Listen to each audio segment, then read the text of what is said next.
vet, and I saw something recently in one of the magazines that said that they were going to try to take the concealed carry permits away from vets with PTSD. Is this true, or is this something Pennsylvania's going to do?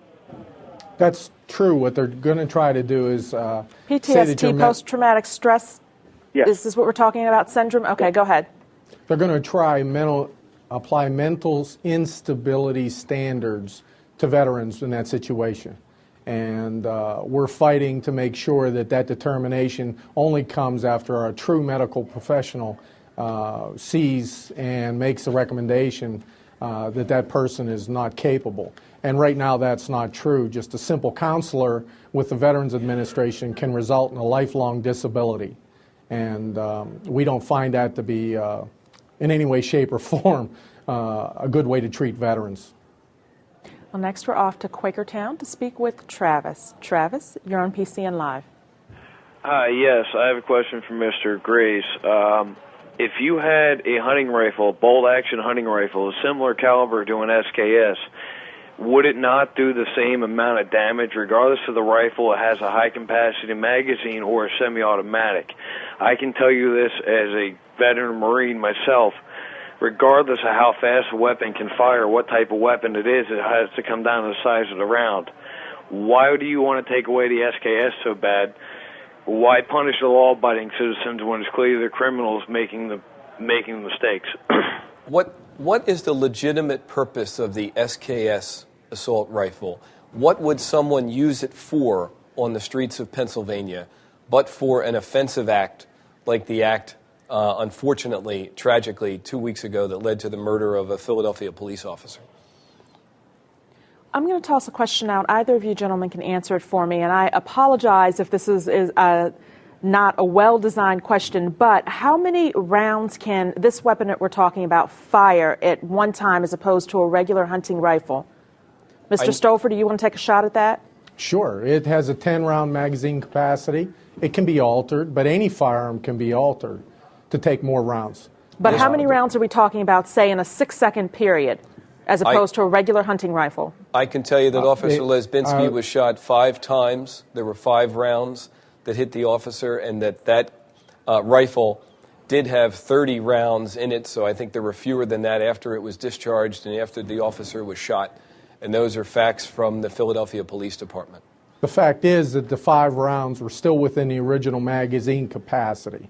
And then on top of that, any Remington or Winchester semi-automatic hunting rifle firing a more powerful cartridge can fire just as fast, more accurately, and is just about deadly. I mean, if you want to put that attribution to it.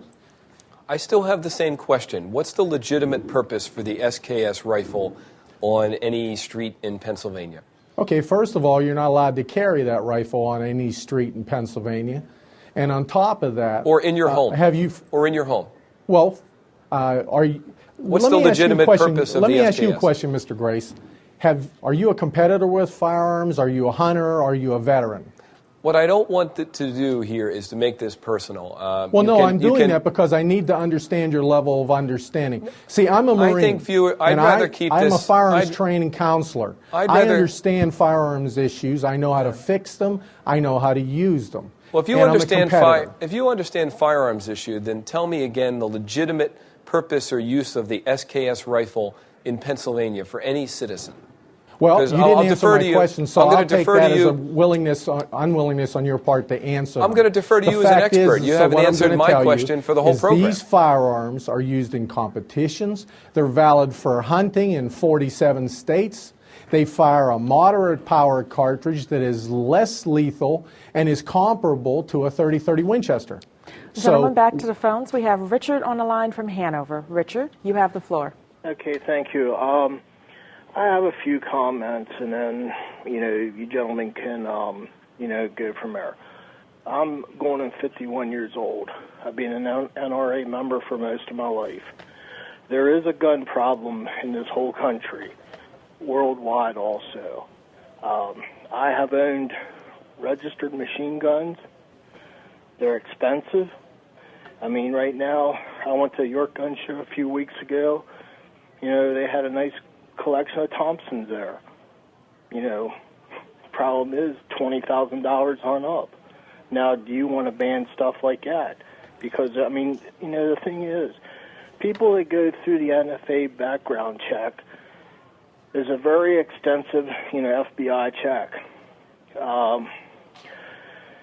The thing is, the SKS can be used in Pennsylvania to hunt with. If you are a disabled person that has, a lost, hand, etc., I know that you can go get some paperwork filled out at the doctor, and you can go and use it. Thank you for your call. An ATF, a retired ATF agent, said in court today in Philadelphia that the SKS is an offensive weapon which was designed for use in warfare. Now, that was a retired ATF agent. That was not myself or someone affiliated with Ceasefire. And I want to address something that's come up in the program because I've heard you've heard the word ban uttered. We're not talking about banning weapons. For example, with lost or stolen handgun reporting, we're just asking people to report their handgun if it's lost or stolen to the police. If it's lost or stolen to the police, I still don't see what the objection is with that. I think that when you have a right, and everyone has a right to buy a handgun or a firearm, but with rights come responsibilities. I think with rights come responsibilities. If you have the right to drive a car on a highway, you have a responsibility to drive it carefully and accurately and appropriately, to not drive under the influence. With rights come responsibilities. That's all we're asking for, are some common sense steps to take together in Pennsylvania. And I'll work with Mr. Stolfer. I mean, he insists on wanting to make this personal. I'm not going to make this personal. When you have worked with police officers and seen what can happen to police officers, you know that it's police officers and citizens alike that are asking for help here. And we're going to remain focused and committed on the issues. And the issues alone, I think, are going to carry the day in the long run. I want to take a moment to talk about some other proposed gun legislation in the Pennsylvania legislature, and that is a one-gun-a-month proposal, and that relates to handguns. Has this limited gun violence in other states? No. As a matter of fact, South Carolina repealed theirs. There's more crime guns from Virginia that go into New York than there are from Pennsylvania. And this is another deflection from the real issues at hand, that we have a problem, that we're not prosecuting straw purchaser. Here's another issue. The Philadelphia Inquirer in May did an article where an assistant district attorney mentioned that they haven't focused on straw purchase prosecutions in his memory. And yet we proclaim that this is a problem.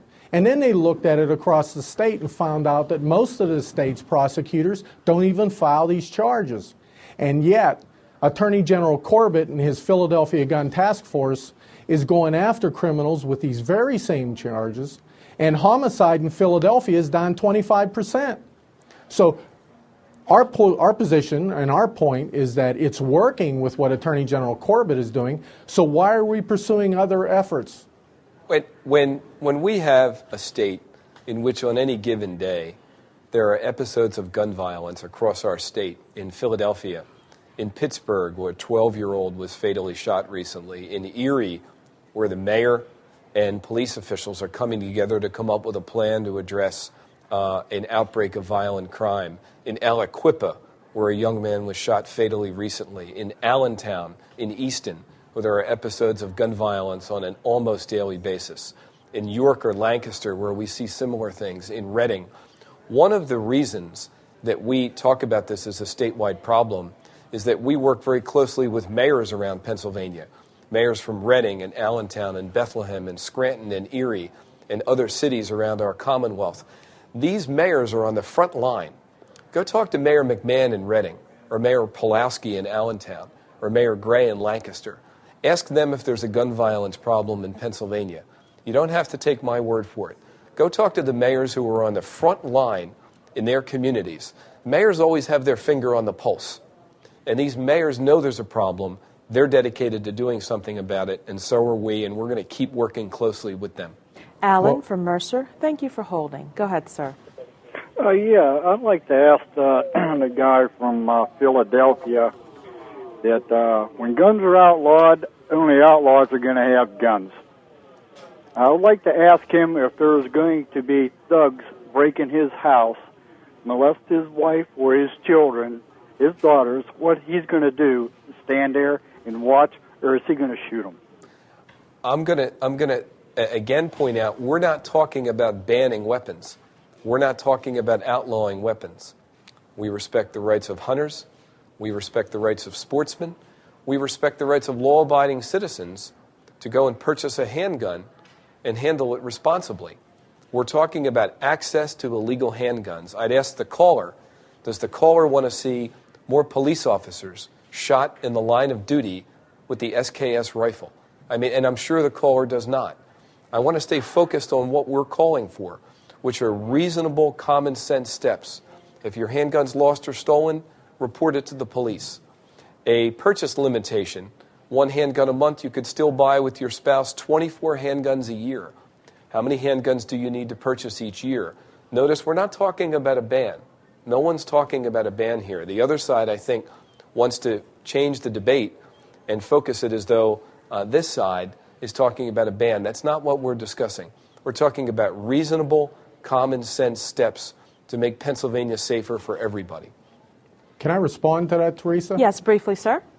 What makes your concepts reasonable? Where have you come up with this as an effective tool?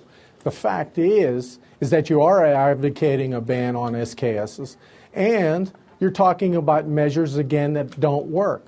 You talk about these mayors as saying they have the recognition of a problem, and yet we talk to police officers who know how to fix the problem, like Joe Fox.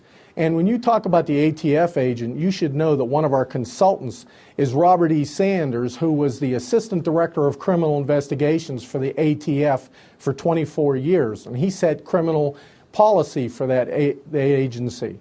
And he's gone with us to Harrisburg to talk about the very issues you're discussing won't work. So we have our own consultants that go much further up the food chain, and we also talk to law enforcement who are on the streets every day. They're not sitting behind the ivory towers of City Hall. So if you want real pragmatic solutions, then do what Attorney General Corbett's doing and stop dealing with the fluff. And if you want to work with us, I'm always available. You might remember that we helped rewrite the domestic violence laws in Pennsylvania, known as House Bill 1770 in 2005. So we know how to write legislation, and we know how to go after criminals. So anytime you're willing, I'll be more than happy to talk to you. I just want to clarify one thing, that just a moment ago the discussion was somehow that we were seeking a ban on the SKS. I will repeat our call, which is that we have asked gun dealers, law-abiding gun dealers, out of a sense of civic duty, as Governor Rendell put it, to voluntarily stop selling the weapon.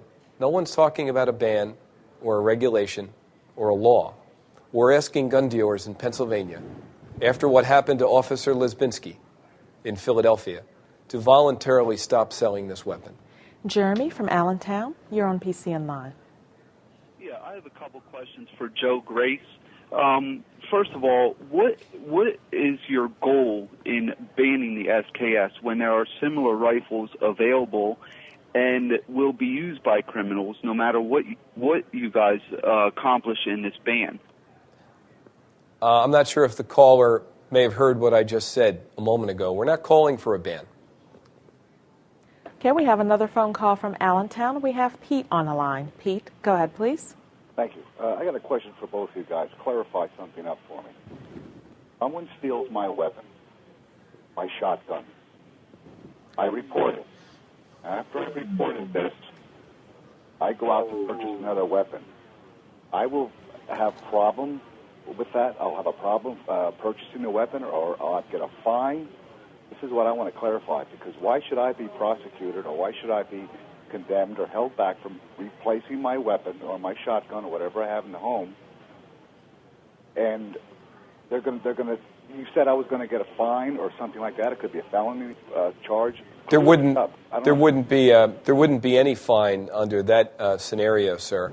The issue is if a handgun owner, and it's not a shotgun, this law or reform would only apply to handguns. and it would be